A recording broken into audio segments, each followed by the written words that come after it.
The transistor is like an electronic valve that can be used as an amplifier or a switch.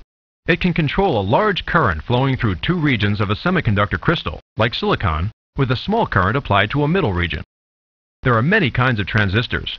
Typical is the bipolar, which has three layers: an input layer, a control layer, and an output layer. The layers are either N-type material, which conducts negative charges, or P-type material, which conducts positive charges.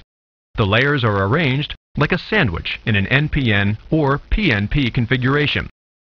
The individual layers are formed by treating pure silicon with trace amounts of impurities.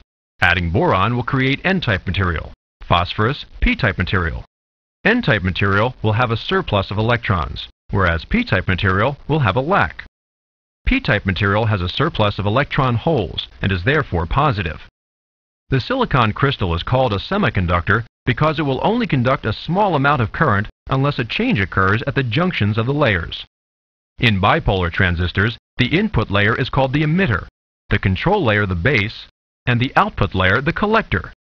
When a current is applied to the emitter of an NPN transistor, electrons readily cross over to the P-type base, filling the electron holes. But when these holes are filled, the resulting negative charge repels further electrons that would come from the emitter. The transistor does not conduct.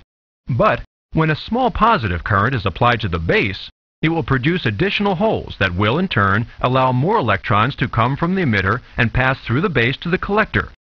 Adding more or fewer holes into the base with positive current allows more or less current flow from emitter to collector, like a throttle controlling the speed of an engine.